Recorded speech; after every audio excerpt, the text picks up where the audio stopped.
Hey guys, Drifter here. Today I've got a video for you about the best guns in Apex Legends. I've been playing this game a lot, and I've been keeping a close eye on stat charts, kind of like this one that have popped up on Reddit. I'm gonna link that YouTuber's channel and Twitter down below so that you can reference this directly, but it was pulled right out of the source code of the game, so it's very, very accurate. And based on these stat charts and my numerous hours playing in-game, I want to give you the best tips I can about the best weapons. It's going to be a little bit focusing heavy on the DPS today and less on the handling attributes, but as you'll see in some of the picks, handling does matter over raw DPS, and I'm going to start with a controversial number one pick, the R99 SMG. In my last tips and tricks video, a lot of you had a lot of very colorful opinions about this and how I'm stupid and wrong, and I took that very personally, and it's kind of the genesis of this episode, but the R99 SMG is a good SMG because it has the best damage per second in the submachine gun class, and it has overall very high DPS for the game.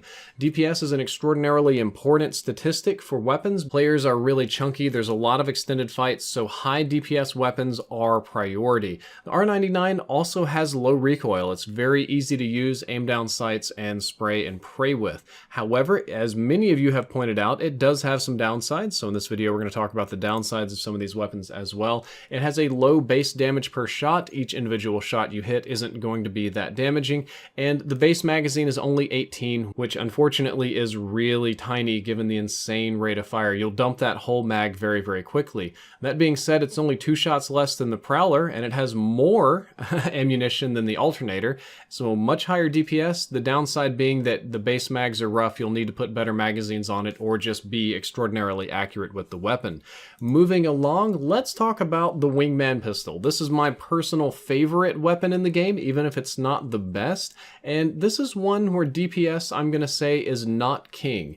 The Wingman has super high damage per shot. It'll deal about 45 damage a pop, and it maintains that damage at an extreme distance as well. You can hit people for 45 damage per shot for a significant range. You can use this better than the Hemlock or the Scout or a lot of rifles if you have the right optical attachments on it. Speaking of attachments, you can put extended heavy mags on it and turn your revolver into like a 9 or 10 shot machine. It has very low recoil in between the shots. It's kind of got the Call of Duty recoil where your screen will shake a whole lot, but the actual recoil isn't too high. Very spammable, either in close quarters combat or at range, though it does have a few downsides. Number one is that the overall raw mathematical DPS for this weapon, not particularly amazing. Number two is that it really needs the headshot damage attachment to shine. When you add that attachment and you get those like 101 damage headshots, you're going to be chunking kids really, really fast. Before then, it's a little bit of a slower process, and the Wingman is a high-risk, high-reward weapon. If you're not really good at aiming, PC, console, whatever, if you're not going to hit your shots, if you're just going to spam them off randomly, the Wingman's not going to be for you. You need to have a little bit of recoil control, you need to be willing to go for headshots, and you need to be patient with the weapon, but the Wingman is downright devastating in the right hands, like, say, my own, or much more competent hands like Shroud, and I'm sure that many of you have been on the receiving end of this weapon already. Moving along to number 3 today, that's actually a tie between the Peacekeeper and the EV8 Auto. Both of these are excellent shotguns. I personally do have a preference, but both of them are very good and very usable. When it comes to the Peacekeeper, this is kind of like your Fortnite pump shotgun. This is the high damage weapon. The Peacekeeper has way, way better range than the EV8 Auto. As a matter of fact, the Peacekeeper's range is kind of bananas. Some people use it like a sniper rifle or kind of a long-range harassment tool, better than regular rifles, which is shocking. It has really high pick potential, unlike the EV8. You can definitely one-shot people, you can chunk their armor and then swap to the Alternator or the R99 and finish it off, and it can be charged with the right attachment. You can hold it down, 1, 2, 3, charge, poof, and just kind of obliterate people. This is an extremely good gun in the right hands, but it's truly designed to be used to pick off one person or to start a fight and then swap over to another weapon. In extended fights, especially extended fights with higher rate of fire weapons, the Peacekeeper struggles, which is exactly where the EV8 Auto shines. The EV8 auto is much better for long fights, not long range, but long as in the time that you're in the fight. I think it's overall much better for pushing squads, pushing groups of people, taking on multiple targets.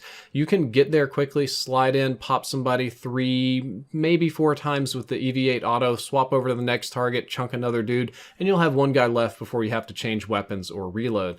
The Peacekeeper is much less likely to do that. If you miss a shot, if you pick one guy and then you know they're going to dogpile you while you're charging up the next one, it's a little bit rougher. If you want to play more aggressive, more spammy, more in people's faces, the EV8 is a fantastic weapon, and that's generally what I use it for.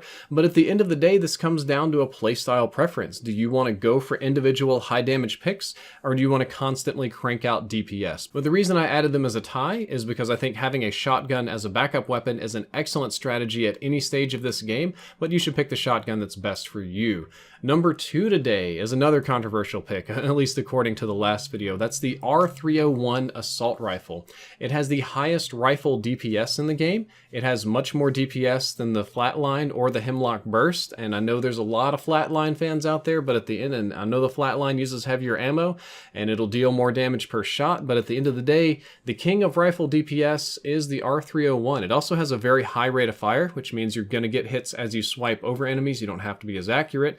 Not to mention the fact that it's got very low recoil, which can be reduced to nearly 0 with the right amount of attachments, which it takes a ton of attachments, so you can really kit this gun out. You can make it very, very strong. And light ammo is the most common ammo in the game. If you're running the R301, you will almost never run out of ammo. You will almost certainly be able to find, scavenge, or use light ammo, and you really won't be struggling. At least your teammates should help you. However, it does have some downsides, and this is where some people start to prefer the Flatline.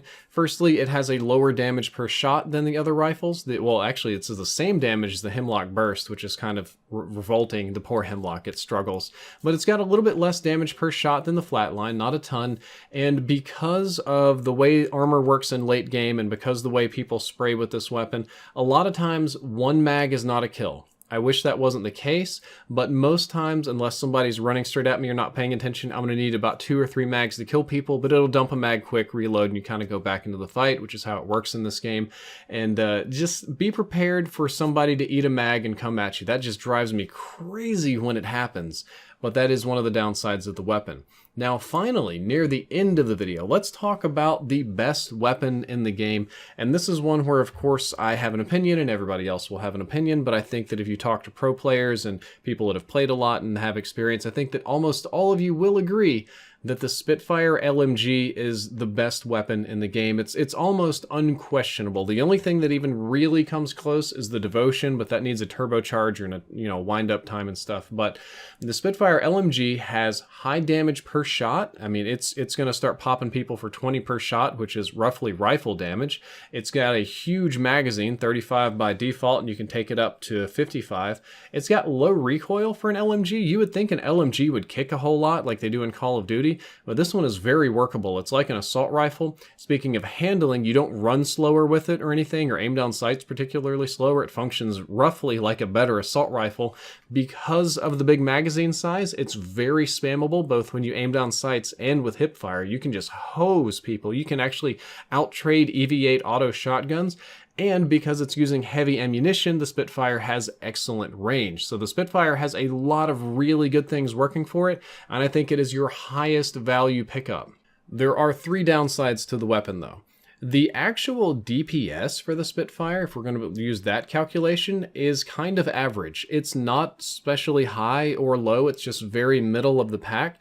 I think it makes up for that average DPS with the big magazine and the damage per hit and spammability and stuff, but your raw outplay potential is a little bit lower if you're getting like a face check with somebody. It does need magazine attachments to be more effective. You don't want to get caught reloading this weapon mid-fight. That'll be very, very bad for your health. And probably the biggest problem with the Spitfire is that it is a massive ammunition hog. You are going to burn through heavy rounds like crazy. Heavy rounds are harder to find than light or shotgun shells or anything else, so you're going to need your teammates to feed you those heavy rounds, or you're going to need to kill people and scavenge them to keep the gun going. But I do think the Spitfire is a fantastic weapon, and it's not my favorite weapon. I like the Wingman for showing off, but I think it's overall the best weapon in the game. At the end of the video, I'll say yes, like the Kraber 50 cal and the Mastiff are great, but those are gold weapons you get out of crates. And I want to give an honorable mention to the Devotion LMG. That gun has ludicrous DPS, crazy damage, rate of fire, everything, but it is difficult to use. It has a wind-up time, a turbocharger to get, the ammunition's really rare. The Devotion is a weapon that gives you a lot of damage, or DPS more accurately, but requires a lot of extra work for you to get to that point, so I don't recommend it as much as the Spitfire, which is just easy and ready to go as is. Guys, that is all for this video. I hope that you enjoyed it. I hope that you learned something useful. If you did, don't forget to like, favorite, and subscribe. Drifter out.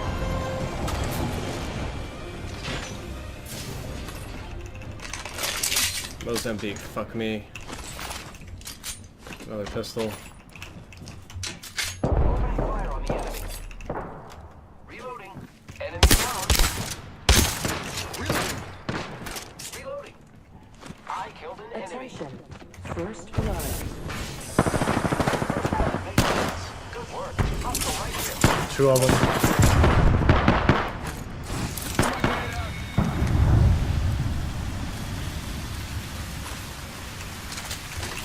Off the right. I'm spotted. Reloading. Got one down.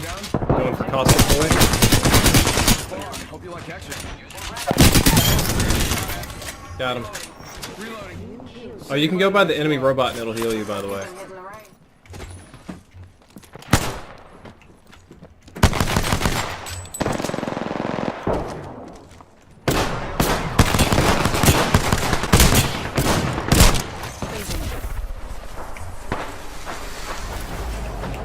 Reloading. First blood.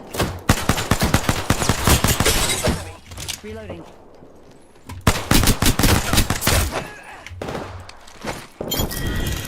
Reloading. Hold. This won't hurt. Hold on.